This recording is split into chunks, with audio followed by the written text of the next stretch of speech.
Welcome to the Fire These Times, a podcast dedicated to the easy task of tackling the 21st century from the periphery. This podcast is ad-free and accessible to everyone thanks to the generous donations of Patreon supporters on patreon.com/firethesetimes. For as little as $5 a month or $50 a year, you can help keep this podcast independent that way. The Fire These Times is named after the James Baldwin book The Fire Next Time, and the music is by Ibrahim Youssef. Thank you for listening and take care. Well, if it's okay, we'll start with just some intros on your part. We can start with, Rupa, if you can, and then Lisa, and then we'll take it from there. Hi, I'm Rupa Mukerji. I work with a non-profit organization called Helvetas. I come from India, but currently live in Switzerland in a village just outside Zurich. And my work takes me to about 30 countries where Helvetas works. So sometimes I'm there in the last 2 or 3 years, more virtually than in person. But we work in 30 countries, and I support our programs to understand the impacts of climate change on the work that we do, and to integrate adequate measures to prepare for the likely impacts that we will experience in the water sector, agriculture sector. We also work on skills development. So, new opportunities arising from green jobs, for example. So, I coach and support our country programs in concrete, practical actions to take, and also advise at the strategic level in the institution. So, I'm a member of the management board, which is 6 people who guide the operations of the organization. We are about 1,500 people. Spread mainly in the country programs, about 150 here. I have a background in biology, and then I studied management. So I wanted to do my PhD in zoology, but conditions in Indian universities were not the most inspiring. So I took a detour into management. And I've been an IPCC lead author for the 5th assessment report, and now for the just completed working group 2 report of the 6th assessment, together with Lisa, who was our CLA. Hi, my name is Lisa Schipper. I am a researcher. I work at the Environmental Change Institute at the University of Oxford, and I'm also a visiting researcher at the University of Vienna, where I teach in the geography department. My research is, and has been for the last 2 decades, really focused on trying to understand the links between adaptation to climate change and development.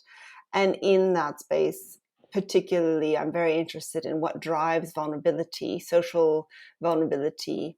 So things like gender, for instance, and I've spent a lot of time thinking about religion and how religious belief influences people's attitudes towards risk, behavior in the face of risk, and other kinds of sort of sociocultural drivers of vulnerability, which typically are really difficult to address and really sort of challenging even to understand, and sometimes even taboo to talk about. So those are the kinds of things I'm fascinated by, to really try to understand, why is it so difficult to adapt to climate change? What are the sort of really deep causes of vulnerability?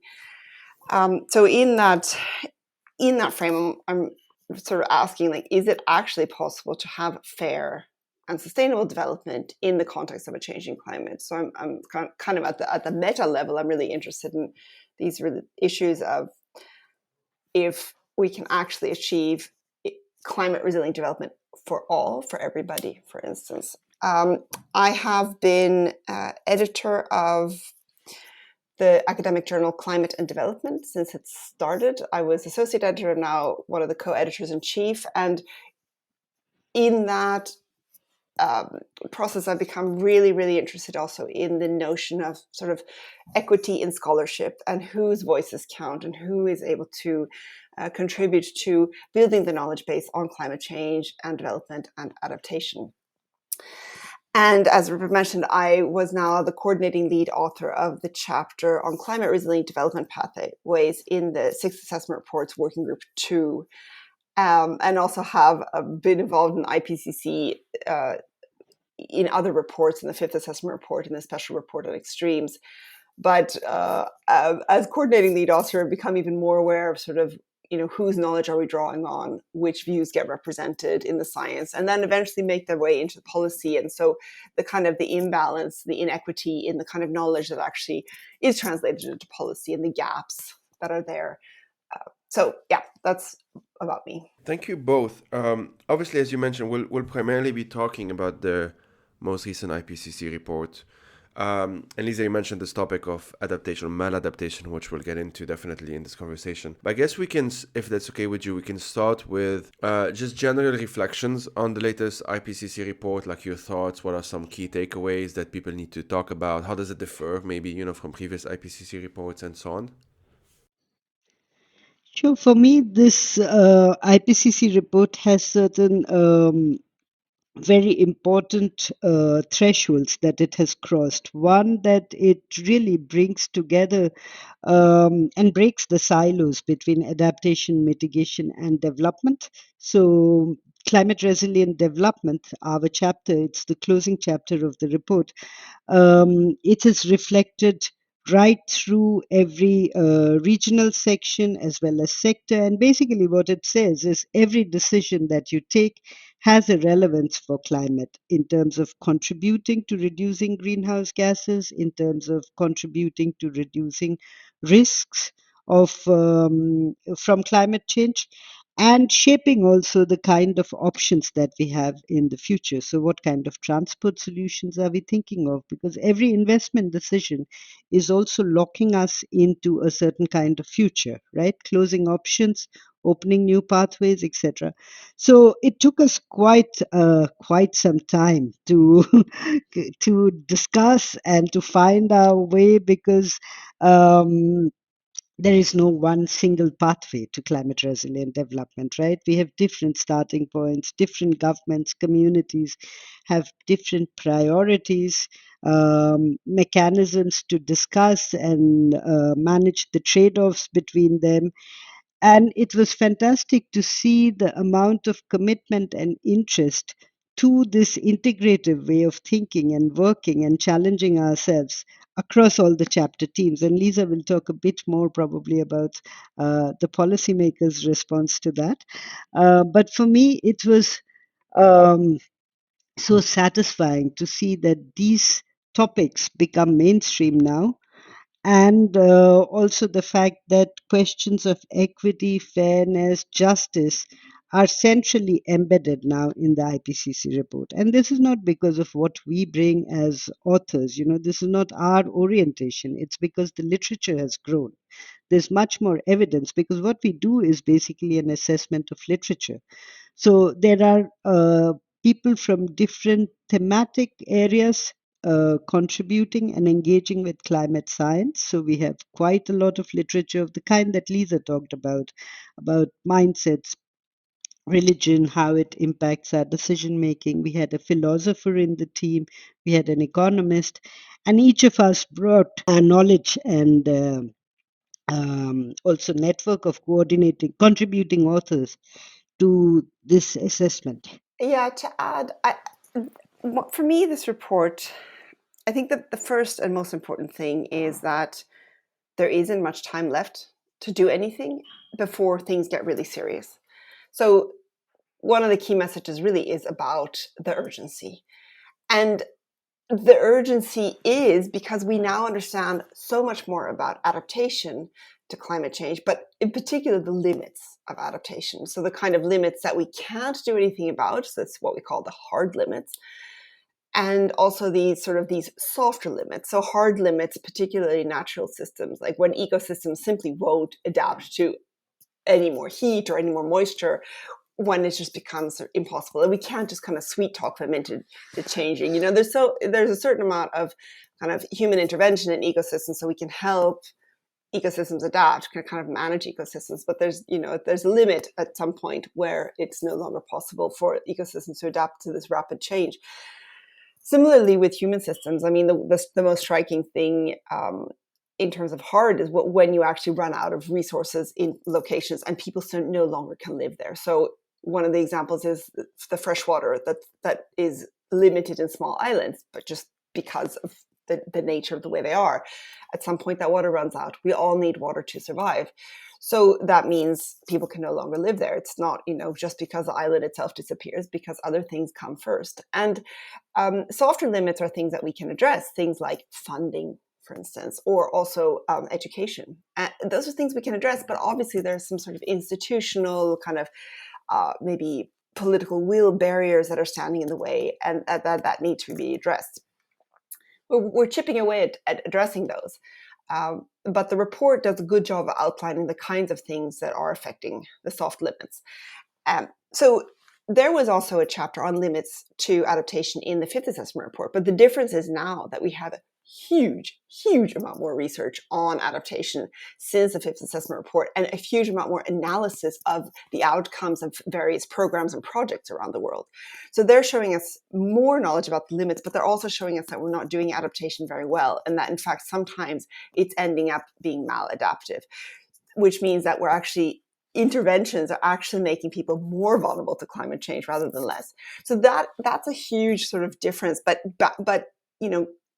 it's important because we also understand that adaptation is limited by global warming levels. So since we're already at 1.1, near 1.2, that means that we have very little space before we hit the kind of 1.5 degrees Celsius above pre-industrial levels, sort of magic marker.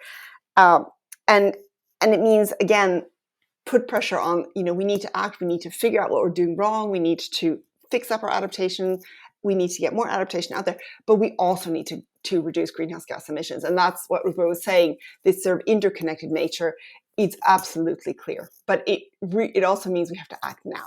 And one of the things that it says, and I have a quote here, vulnerability to climate change differs substantially among and within regions, driven by patterns of intersecting socioeconomic development, unsustainable ocean and land use, inequity, marginalization, historical and ongoing patterns of inequity such as colonialism and governance, end quote. So can we talk just a bit more, you already mentioned it or at least hinted at it, like the differing ways in which climate change is already impacting people today in an unequal manner? So, yeah, I mean, one thing that is critical is that vulnerability to climate change is not the result of climate change itself. It's something that it's the intersection of all of these pre-existing underlying conditions. For instance, political or religious marginalization of people, or other kinds of factors, gender differences, gender norms within places. These influence the kind of opportunities that people have and flexibility and networks that they have available when things get difficult.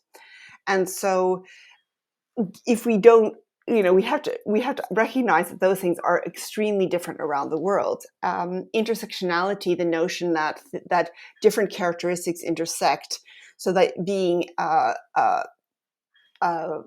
ethnic minority and a woman puts you in a kind of different category from just being a woman or being an ethnic minority, because it creates these multiple different kinds, it overlays different types of usually barriers that create difficulties, obviously, for when you have to deal with a flood or a drought or something. And I think, well, we've known that there's these big differences. There is a huge new literature that also brings in sort of the historical development patterns, and we're not even able to talk about colonialism as a major driver also of these differences in vulnerability. It's always been there in the background, but it hasn't been the focus of so much literature. And so, as Rupa said, the report is influenced, that what's in the report is influenced by what researchers are working on. That's a process of this. It's not a research project itself. It's an assessment of the existing knowledge. So when we have a huge amount of literature that talks about things like climate justice in relation to vulnerability, or colonialism in relation to vulnerability, then we can also draw on that and kind of create more, we have much more certainty. And so these kinds of things really stand out more now with more certainty than before.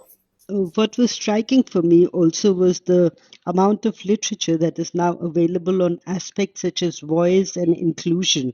and the role it plays in people negotiating through very challenging circumstances. And working in the field, we know this, right? That so the networks that you have, but also the power and the cohesion and the space for articulating needs and demands, which is fundamental when very little else reaches the local level. So there's very little climate finance that is actually percolating down to the local level. And it's actually the local governments who are the ones that are most accountable to local communities, and it becomes fundamentally important whether you're represented, your views are heard, and there is more and more literature on these dimensions. And I think that comes across very strongly as one of the enabling conditions, but also arenas of engagement to be able to adapt effectively to the stresses that communities are facing. We mentioned this term maladaptation, and presumably all of the factors that we just mentioned, from structural factors to legacy factors and so on, presumably affect whether a country or society is able to adapt well or not. Can you is it okay to expand on that a bit more and maybe even give some examples? Yeah, I'm happy to do that. Maladaptation is an important concept because it reflects when adaptation backfires. And I think it's not something new in IPCC, but it is something that we have a lot more evidence of now. Like I said, we have a lot more analysis of different adaptation projects, programs, strategies, plans, because there are a huge amount more since the fifth assessment report. And so what we see is that sometimes when adaptation is poorly planned, it ends up being maladaptive. And the problem is maladaptation can not only just make things worse, but can also undermine opportunities for adaptation in the future. So it's sort of like this, as Rupa talked about earlier, this sort of the pathways might be closed up. You're sort of locking yourself into a certain pathway. And you can think of maladaptation broadly in kind of three types of strategies that would lead to maladaptation. So one of the most striking ones is infrastructure. Any kinds of adaptation strategies that involve infrastructure, particularly in protection of coastal areas, we have many examples of how this ends up being maladaptive. And that's because when you have a coastal area that has a certain kind of provides ecosystem services and provides other kinds of services, has a certain certain circumstances, you say, well, we need to protect this because we're having either kind of coastal erosion, or we're having a lot of storms or other kinds, or even sea level rises coming. By constructing something, you're inevitably going to make a change to the ecosystem. You're going to make a change to the way that the water flows, and you're changing the coast, essentially. The thing is, and I think most people who do those kinds of things acknowledge that and recognize that, but sometimes it changes for the worse. And example from Fiji, where there was a wall built to protect a low-lying coastal settlement that didn't take into account at all the fact that there would also be rain happening and that the rain water needed to drain. So the wall actually just sort of sealed in the settlement, and then it created a new problem. It created floods when it was raining. There was no way for the rainwater to drain. But an infrastructure is problematic because it tends to be very costly and also more or less semi-permanent. It's very inflexible. It doesn't, you can't make huge changes there. But then you also have other kinds of maladaptation outcomes. So institutions, where you set up institutions that are there supposed to help people, but actually end up marginalizing other groups who may not be eligible to participate in certain kinds of strategies. So there's an example where a post-disaster project came in. This was in Colombia, and a post-disaster project came in to try to help people rebuild their houses, but they only gave allowances to those people who owned land, who registered. They only gave allowances to people who were registered in the existing kind of system. But that kind of registration, very formal process, very complicated, and many of the poorest people weren't able to kind of manage that registration process, and so they weren't eligible to receive any benefit to rebuild their house. So there you see kind of the poorest people becoming even more marginalized because of the way that that a strategy has been developed. And then we have behavioral maladaptation, where people do things to adjust things. And this can be sort of spontaneous. People decide, okay, there's not enough rainwater. I'm not able to harvest anything any longer. I'm going to go to the city and I'm going to look for employment there. And one example from Ghana showed where people were actually sort of really leaving the location to go to urban areas to get an income. But what happened was that when there was actually good conditions for agriculture, it meant that there weren't enough people available to actually manage. And so they couldn't even farm anything because there weren't enough people around to do the job. So these are the kinds of things that tend to lead to maladaptation. And important is to note that sometimes it's just bad planning. But many times it's not inclusive or equitable planning. That means that people aren't being considered, these people who are sort of standing outside, the people who are not normally in power, or the people who might even be considered to be on purpose marginalized by governments.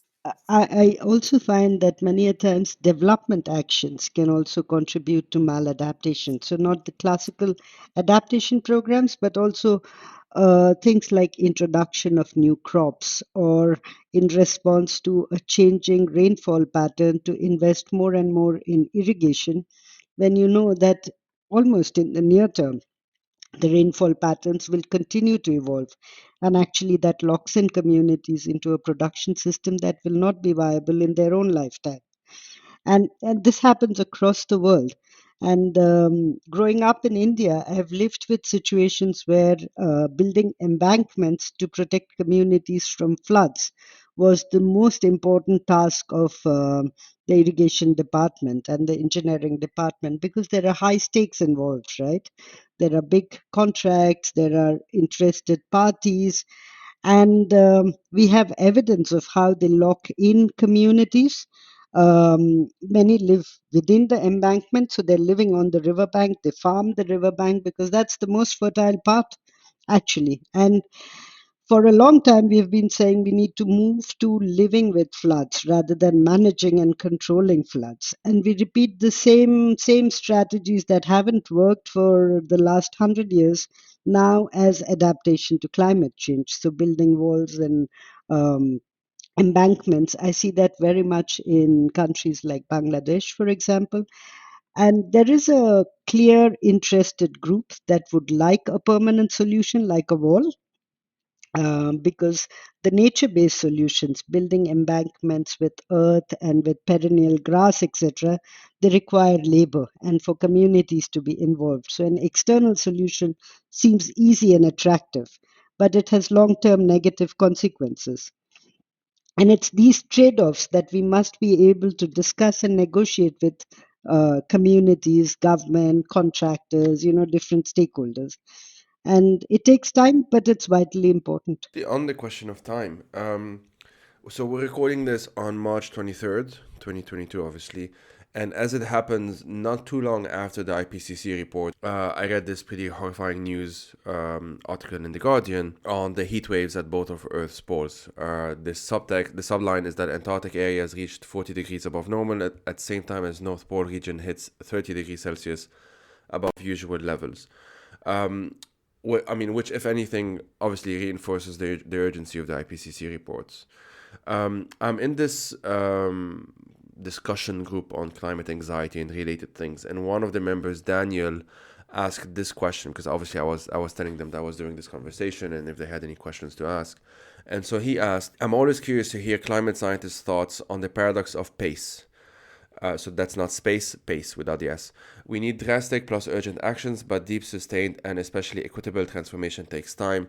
How do they navigate this? Was Daniel's question. I was curious if I can hear your thoughts on this. I mean, I think the issue of there is a bit of an incompatibility with the urgency of how quickly we have to act, and also sort of the fact that we know what we have to do, but it's a huge amount of stuff. I mean, we need to redesign the way we think about development. We need to change our mindsets about sort of what kind of future we can expect and what our future aspirations should be, especially it shouldn't be only the people who are living in places that are the most exposed and the most sensitive to climate change who have to change their understanding of what their future should be. It should be those of us also who are living in these very privileged areas that are not yet so affected by climate change.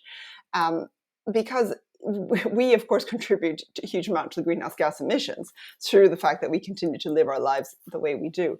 So I think there is a sort of an incompatibility here. And I think there's another dimension to it that I would add, is that it's not entirely clear who's responsible for taking action on everything. And I think that there's a lot of discussion, I think in these climate anxiety contexts of, the role of the individual and the pressure that people feel that they need to take individual action, and that we need to live.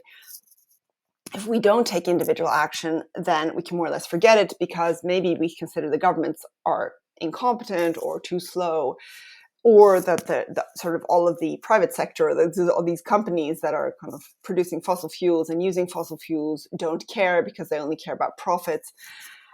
And I don't think that any of those interpretations are necessarily incorrect, but I think it's important to recognize that all of the different sort of actors and the different levels have to act together. The individual action creates problems like anxiety, but also there's only so much you can do if you're trying to change your lifestyle to be low carbon, but you can't afford to live near the city center because it's so expensive, but there's no other option, for instance, for public transport for you to get to your job.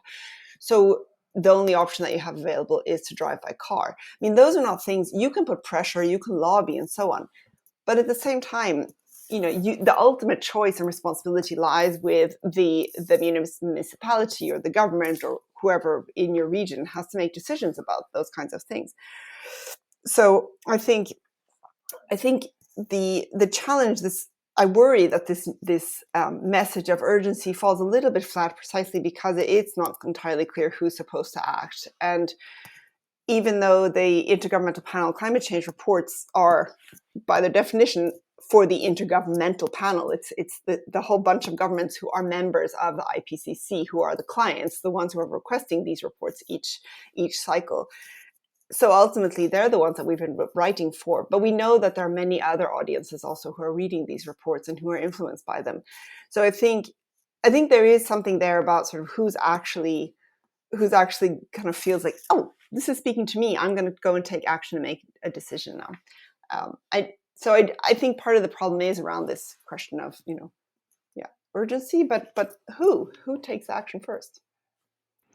I really appreciate your comment, Lisa, about everybody taking responsibility for action, and not only the ones who are first impacted by climate change, because there's a lot of discussion also around transformative adaptation, that we have to move beyond incremental, and the examples of transformative adaptation are often relocation, and those have dramatic social costs. I mean, I come from a community that has been fragmented and relocated several times over, from colonial times to, the partition of India and then formation of Bangladesh. And the community carries a huge trauma from this. These are not easily done, should not be easily talked about.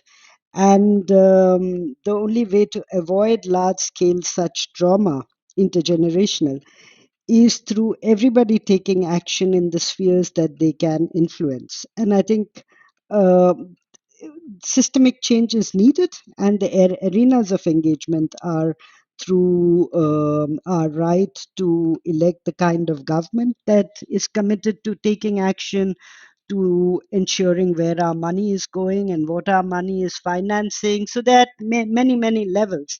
And also, I find we as a society respond much better to shocks rather than trends. So there are key moments like COVID that could have led to a transformation in how we use urban spaces, how we commute, how we work, how we use energy. Now there is a moment with the war, on what kind of energy systems, what's the foundation of our energy mix. And as citizens, we have to ensure that these moments are grasped, because at this moment we are talking a lot about Europe's energy security, for example, but the attention would be lost in the next few months. I think those are the big systemic changes that are needed.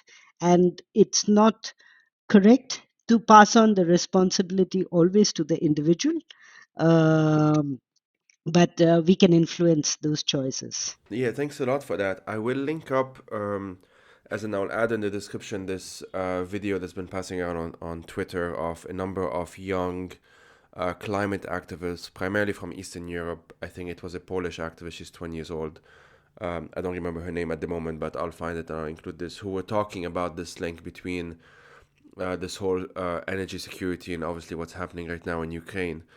So I'll link that because they are among those trying to make that link and are calling on this obvious urgency that we need to do something about this. The other thing, this whole question of the individual versus the group versus the government versus the corporation, etc., is obviously a very important one. And I will quickly reference an episode which is 74. I was looking it up while we were talking, that I did with Giulio Mattioli and Julia Steinberger.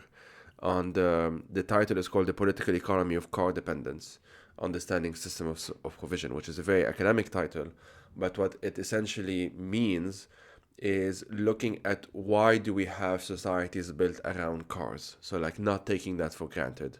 And obviously the implication with that is that we don't have to have societies built around cars. We can have societies built around public transportation, walkability, cycling, trains, etc., etc.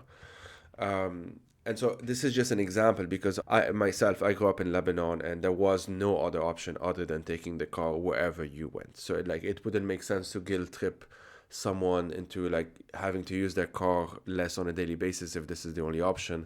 There are obviously countries and entire continents at times where the easiest way to travel is by plane.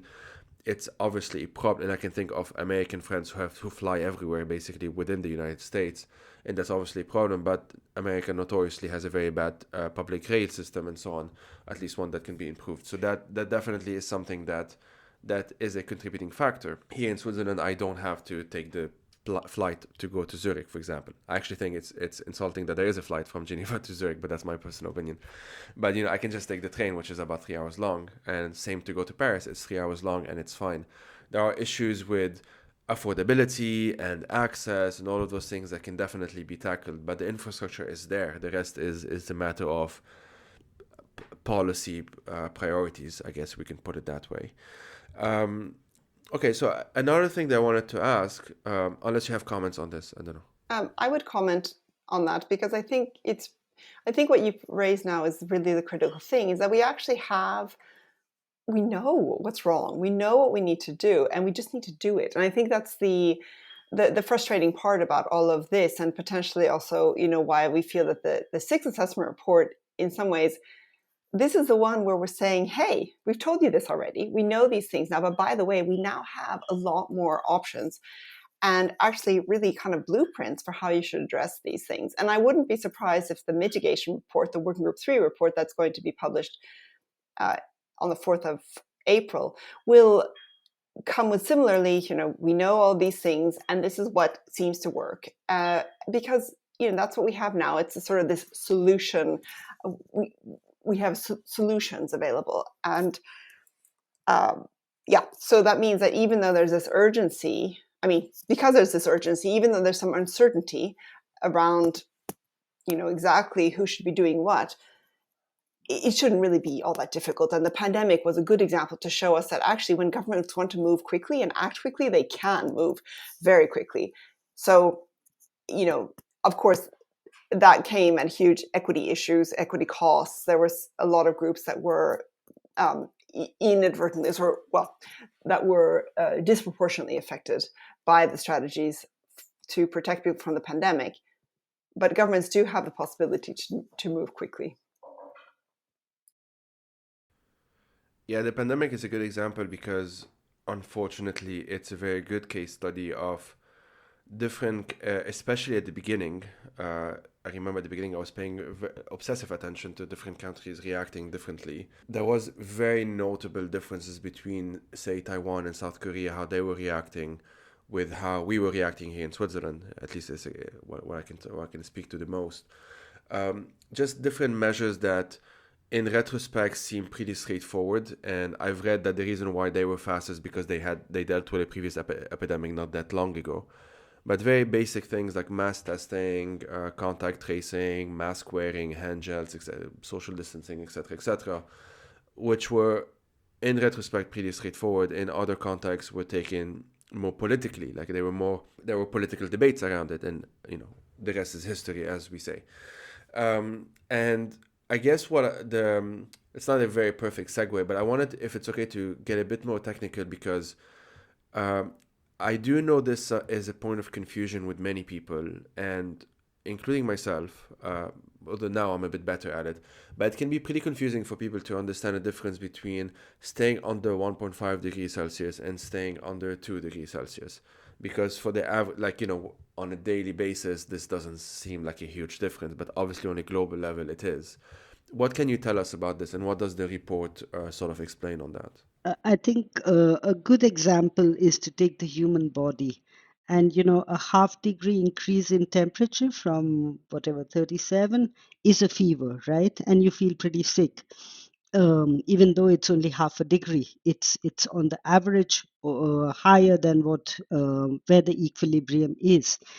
And there was a report commissioned by the IPCC and all the governments after the Paris Agreement to look at exactly this question. What's the difference between 1.5 and 2? So that was the special report on 1.5, which was a fantastic piece of work because all the three working groups, which look at physical sciences, which look at adaptation and mitigation, they worked together and produced this fantastic report in a very short period of time.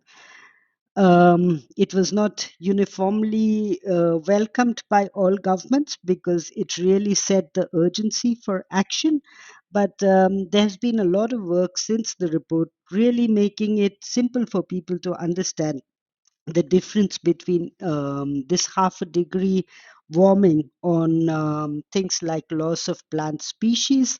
So the report says that at 1.5 degree warming, 8% of plants will lose half their habitable area, whereas at 2 degree warming, this becomes 16%. So it's a doubling that happens. Huh? When you look at loss of insect species, we know that from at 1.5 degree, about 6% of species will lose half their habitat, whereas at 2 degrees, it is estimated that 18%. So it's a 3 times increase. But the most striking one is probably on sea ice-free summers in the Arctic, where you would have once in 100 years at 1.5 degree such an episode, whereas at 2 degrees, it's once in every 10 years. So it gets 10 times worse. And of course, this has cascading impacts on various things, on the ecosystem, on the weather in various parts of the world, etc. The difference is substantial. There's this concept known as overshoot, which scientists talk about. And overshoot is the idea that we go beyond 1.5 degrees and then we can, because we fail at reducing greenhouse gas emissions now, but that we will eventually reduce our greenhouse gas emissions, and that will help us come back down so that the warming reduces back down to 1.5. I think, though, the problem is that, as Rupa's just pointed out, when we pass 1.5, this is the threshold that in some ways it's not entirely arbitrary threshold. It is we don't want any warming, but we're already at nearing 1.2, right? So we're getting close to 1.5, but the difference between now and 1.5 is quite big, and then that just becomes sort of exponential as we go between 1.5 and 2, but consequently we'll lose certain kinds of key systems. So coral reefs, for instance, are ones that we can't get them back once we've actually passed 1.5. And therefore that, because they are the homes of so much marine life, there will be these knock-on effects. And what are the consequences there? What are the consequences potentially for food security, for the entire marine ecosystem? But I also wanted to point out two other things. That first of all, there are places that are already experiencing 1.5. It's actually 1.5. We're talking about kind of the global average, but there are places on the planet that are already at that point and feeling the effects as well. And then the other point I wanted to mention is that the kind of we talk about kind of what the climate system will do after 1.5, but the reality is that humans will possibly react in different ways that we don't know. We don't know exactly how humans will react. We know, like Rupa said, if it gets hot, for instance, and we know kind of what we see when people experience more and more heat waves, for example, more flooding. So all these extreme events. But there could be something bigger. And I think this is sort of what I worry about, is sort of these uncertainties around exactly what that 1.5 will lead to in human systems. Will it lead to something that creates more conflict? Will it lead to something, new pandemics, for example? And, and those could potentially be more fatal than the direct impacts of climate change, heat or lack of food or so on. So I think it's important to recognize that 1.5, in some ways, it's a target that we've set politically. It's in the Paris Agreement, but at the same time, ideally, it should have been 0 degrees above pre-industrial levels. And 1.5 is, in many ways, it's a compromise because we're already past 1, and we need to somehow figure out how realistically, with the way that we're developing, how can we put a cap on it? I think it's this politics there, and then there's also this uncertainty, but then we know that there are some things that will become really bad. Thanks for that. Rupa, you mentioned this example of the body temperature example. I think that's a very good one, and it leads me into the next question, which is this question on climate communication. And how do we convey something that is both there's this concept of a hyper object, like something that's so big, and at the same time we sort of know what it is because we're in it, but it's also at times abstract. It's all of these things at the same time. This example of talking about it through body temperature, because this is something that, for example, is a better example than the one that I gave, which is that, well, the temperature outside, I don't necessarily feel a difference if it's between 16 degrees Celsius and 16.5 degrees Celsius, but I would feel it if it is my own body temperature average. And I had the episode that was just before this one, or after this one, I don't remember the timeline of my own episodes, because I scheduled them differently, obviously. I recently had Alyssa Hall, and she's this scientist and science teacher in the US. And we spoke about how difficult it is to talk to her students about climate change. And those are mostly 14 to 18 years old, more or less, especially when we see headlines such as, she used this example in an essay, which I can link in the description, and it will be in that episode as well. We have 18 months to enter needed action, right? Like we have 18 months to do this, we have 15 months to do this, etc., which we sometimes see in news articles. Because they read, we have 18 months, and they think of, well, I'm going to be 16 when this happens, or I'm going to be 18 when this happens. And obviously this can be very terrifying and paralyzing at times. And at the same time, we do know from the IP, so there is a question of like how media represents IPCC reports and so on, which is an entire question in and of itself, but maybe we can pin this for now. But at the same time, we know from the IPCC reports that there is such a thing as quote-unquote narrowing window of opportunity. And, Lisa, you mentioned this at the beginning as well. Alyssa actually argued, and this is something I agree with, that we need to find ways to help people see that they can take part in pushing for change. And again, with all of the caveat of what we mentioned earlier about the individual cannot do everything, a community even cannot do everything. It has to be a combination of all of the above, essentially, all of the different actors at the same time. If anything, to make it easier for the individual to do something if there are fewer obstacles in front of us. Just to kind of bring that point home, the example again of the car, it's a much easier argument to make that we need to reduce car dependency if there is an existing good public transport system, which is very obvious if you think about it this way. And also beyond that, she was arguing that there is a role for such things as cli-fi, which is climate fiction, and solar punk and hope punk and all of those other genres that have been popping up in the past few years that I've been more recently starting to focus on myself, because they open up this possibility of just even imagining something different, because often we get trapped in debating details that are how do you say this, like just worse versions of themselves. Like we're debating, is this detail slightly less bad than this other detail, essentially? Is this policy slightly less bad than this one, rather than, well, what is an actually good policy that has a net good and that has all of these other good things associated with it and so on? This brings me to a question that was also asked in that climate anxiety group I mentioned by Russia, which is, she asked, as a not climate scientist, so she's a scientist but not a climate scientist, I'd be curious to hear how well they think, so the two of you, scientists and academics in general, are doing at publicly communicating or being active in this area. So like, I guess this is a question about science communication more generally, and maybe climate communication specifically. How do you think we, quote unquote, people in general, and specifically climate scientists and scientists in general, are doing at this, and what are sort of venues to improve, if we want to put it that way?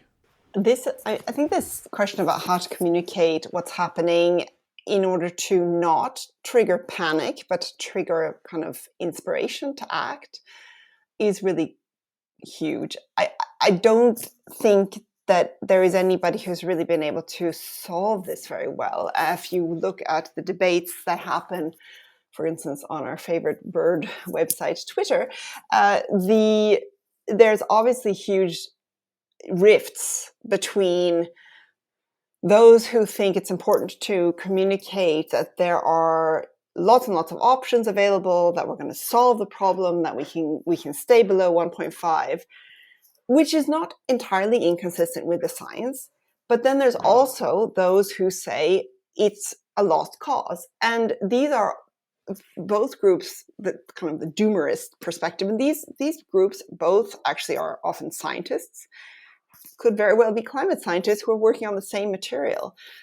The problem is, I think, that there's so many question marks about, behavior, and humans are so difficult to predict. So, will we actually have a policy space that will allow us to go in the kind of the most low emissions trajectory? Or will we continue in this policy space at putting us on this very high trajectory of emissions? I think it's really hard. And I think what adds to it is the complication that, of course, there are many countries around the world that are not democratic and that don't allow for lobbying and allow for people to protest or make their kind of, even have an opportunity to really properly vote for the kinds of things that they think matter. And so,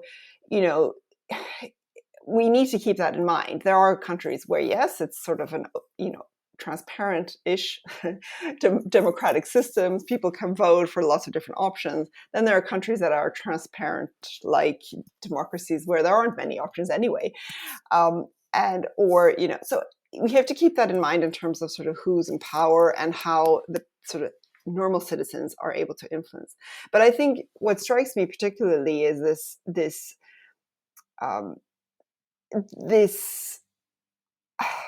for some reason, we think that it's not possible to say that, hey, there's lots of options, but by the way, if we don't take them, we're heading in the really bad direction. I mean, I think it should be possible to combine both of these perspectives, but unfortunately, they seem like they're becoming very, very polarized, and that honestly is a bit of a ridiculous. It shouldn't even be an issue. Why are we even wasting our energy debating these things, trying to communicate with each other, when actually we need to think more clearly about kind of how realistically can we get action going instead. So I think this is a really critical topic. It's just extremely, extremely difficult to figure it out. And by the way, I just also say, I mean, there are also like questions around cultural differences, right? In terms of, like I said, I worked a lot on religion and thinking about sort of how religious belief influences people's perceptions of risk. So these kinds of social cultural dimensions will influence what people see as kind of, what is their lifespan? Is there an afterlife? What kind of, what's their responsibility? What is our responsibility as individuals on this planet? Do we think sort of about us individuals as this generation? Do we think intergenerationally? And I think those are the kinds of things that, or intergenerationally and intragenerationally, those are the kinds of things that are also part of the picture in terms of, we can't just expect, it's not just that everybody, not enough people care. It's that some people really understand the world very differently and understand sort of the future very differently and don't have the same kind of worries about the current state of the planet, because maybe they have a very, very strong faith, or they're very fatalistic about sort of what, if I behave well, things will be better in the future. So I think we need to keep those kinds of different worldviews in mind as well. I've been part of the chapter 1 in the previous assessment report, AR5, where we had quite some discussions about this window of opportunity, the opportunity space. That was also a graphic. And now this is mainstream narrative. And I think there is a positive dimension of that, which needs to be constantly highlighted, that a future that is greener, with more, renewable energy, etc., is actually a very nice future. The air will be clean, health benefits, opportunities for outdoor activities. It's a different kind of recreation, etc. And I think we don't do enough to emphasize that. And I think it is inevitable that there will be an overshoot quite soon, and then we have to come back. Um, so it's this positive vision of the future that I think needs to be communicated to the students, because that was your question, right? And not artificial sense of a closing window. The closing window is really an opportunity window. It's not that things will be disastrously, catastrophically dissolving after 18 months. That, I would think, is irresponsible journalism. That's not what the IPCC reports are saying. There was another thought that I wanted to pick up from what Lisa was sharing.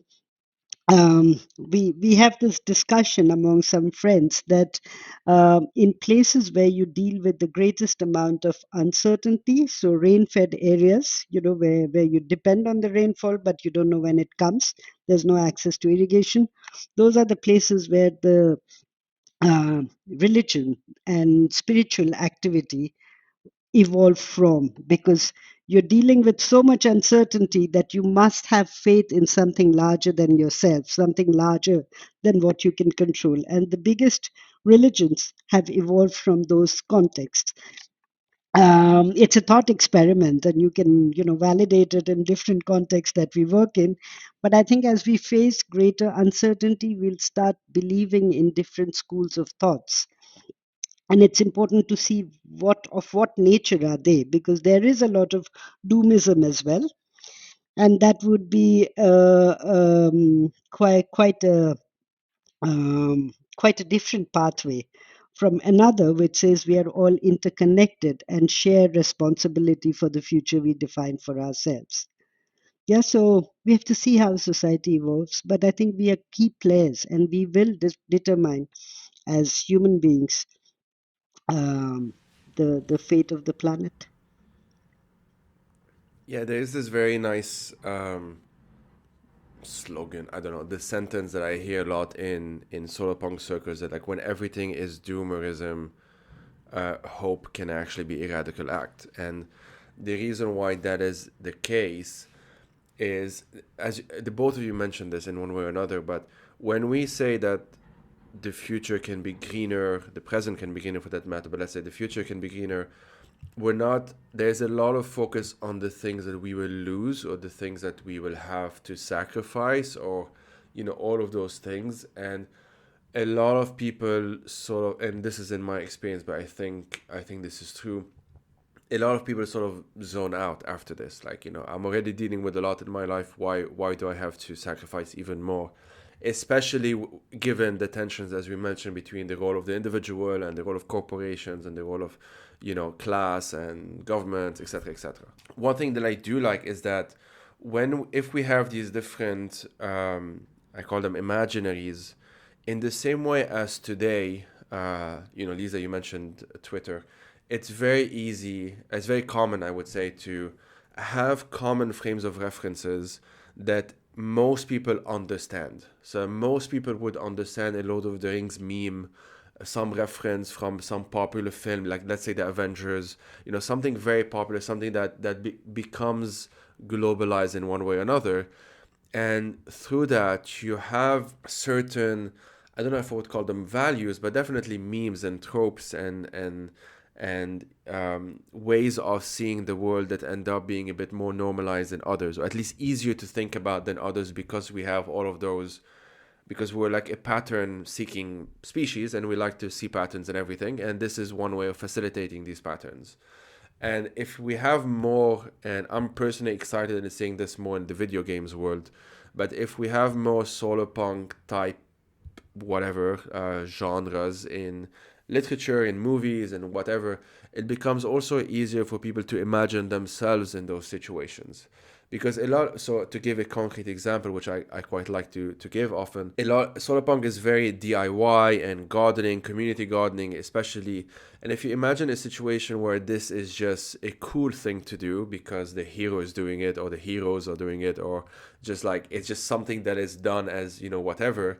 In the same way as we have the trope of, the billionaire entrepreneur, which we get from Avengers and stuff like that, and this becomes normalized in culture and so on, but you have this other thing that we can do, which is the one I'm mentioning.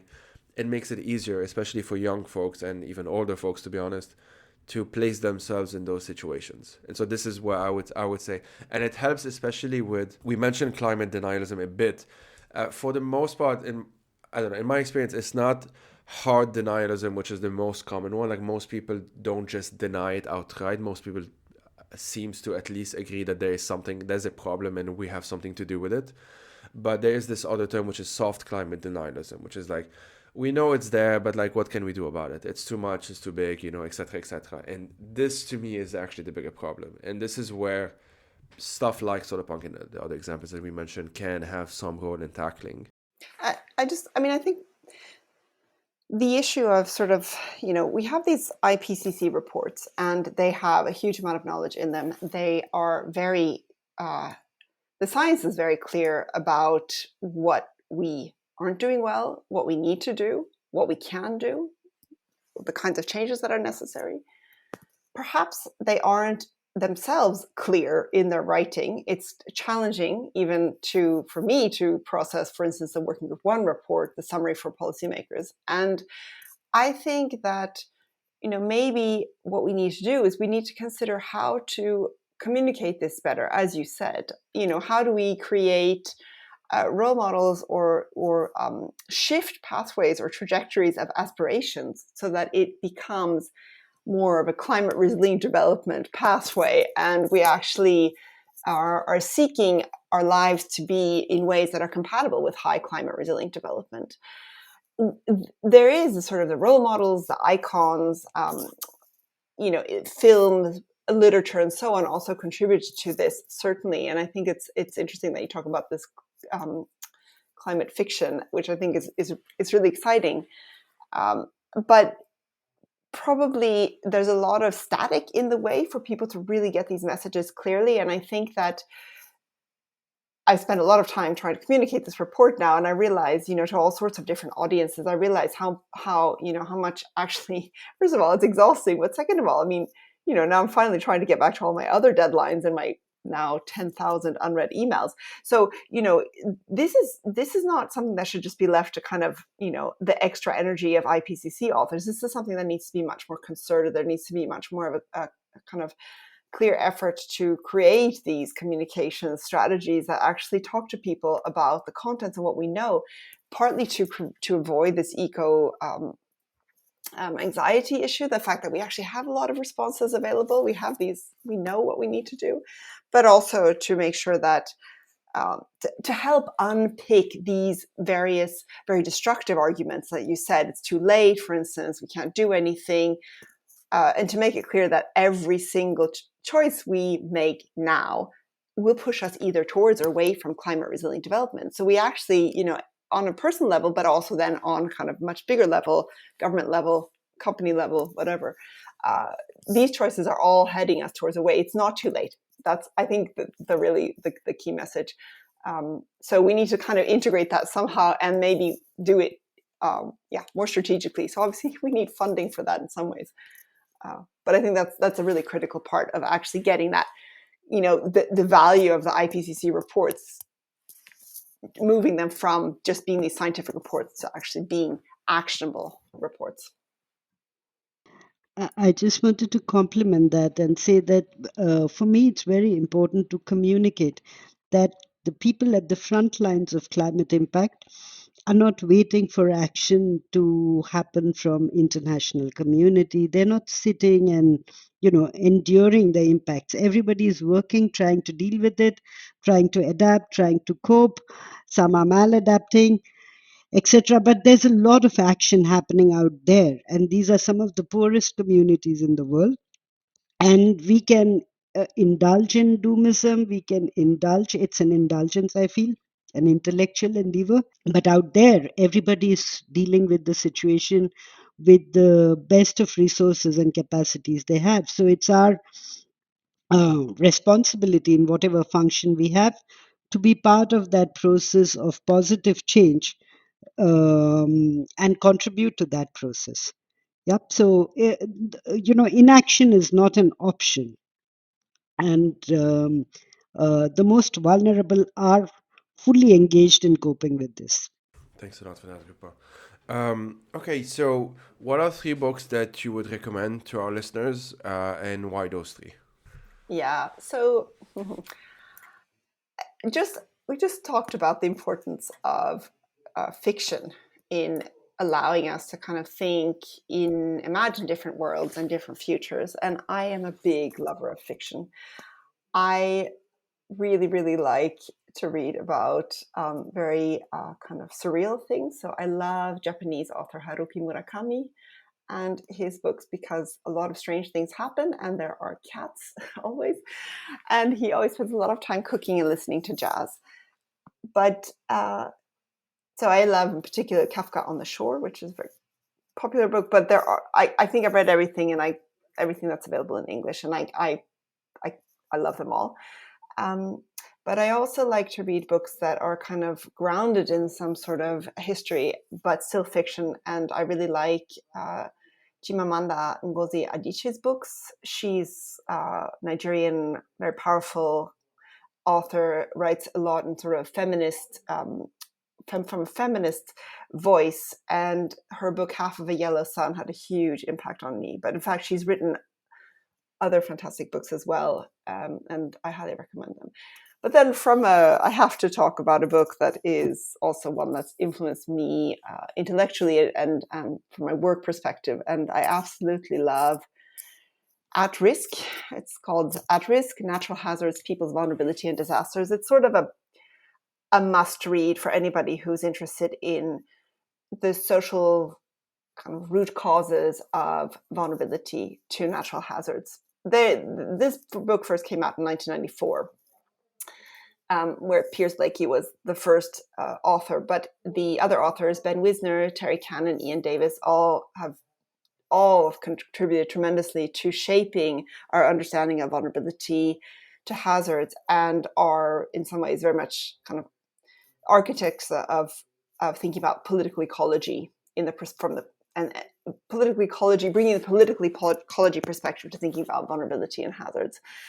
And really, really important sort of underlying work for a lot of the stuff that we now talk about in terms of climate justice. So those are my 3 recommendations. That's a great question. And Lisa, I never knew you love Murakami too, and Chimamanda. So, so many things that we didn't know, and they're so vitally important, the books that we enjoy. The 3 that I wanted to talk about were actually 2 are by Amitav Ghosh. The first one is The Great Derangement, and I found it very interesting, the analysis of how nature has been moved out of English literature, I would say, to the arena of science fiction. So it is as if human beings have controlled nature, and it doesn't play a role in our fiction, and it's only an element of science fiction. And it's a great book because it's a series of essays actually, and it does a fantastic comparison between the Pope's cyclical, what is it called? Encyclical about climate change and the Paris Agreement. So I found it very interesting. But following that, he wrote another book called The Gun Island, which brings together two regions that are sinking due to the floods. One is Bangladesh and the other is Venice. And when I first moved to Europe, the first place I went to was Venice. And I was struck by the number of Bangladeshis in Venice. So I could actually speak in my language anywhere I went in Venice. We kept getting lost. And then this book really brought it together, how these two communities have been interconnected over centuries, but also now in living with floods. It was really fascinating. And the last book that I want to talk about is a great one called The Gospel of the Eels. It's by Patrik Svensson, and it talks about the European eel, its life cycle, but also embedding it with the story of a father and a son. And it's a book that one should read slowly because it needs to grow on you. And the message of the book that I carry with me is that the eel might seem like a very insignificant creature. If it were to disappear, it wouldn't matter to anybody. But it's a great indicator of what's happening to our oceans, the warming of the oceans, what's happening to our water bodies, and it is so fundamentally linked to so many cultures. So just this importance of climate change and what it might be doing to species that we think are insignificant, don't interact with them in our daily life, but are very fundamental to so many people and so many cultures and so many ecosystems. So it's a great book, and I would highly recommend it. Thank you both for these recommendations. I'm a fan of Murakami. Chimamanda, I haven't read her as much as I would like to, but definitely also a fan. And I've written an essay actually on Amitav Ghosh's first book. No, I don't know if it's his first book, but the first book I read, which is The Great Derangement that you mentioned, Rupa. I haven't read the second one, and I know that he has a recent one, The Nutmeg Something, which is also has been highly recommended to me, which I'll try and check it out at some point. But on that note, thank you both for your time. This was fantastic. Thank you for inviting us.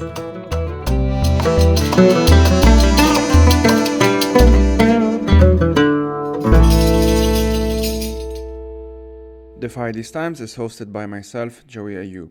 I am also its producer, researcher, writer, and sound editor. If you want to help turn this project into a full-time job, please head out to patreon.com/firethesetimes to support it. These episodes are part of a bigger project which includes resources, a newsletter, and eventually YouTube video essays as well. As always, thank you for listening and take care.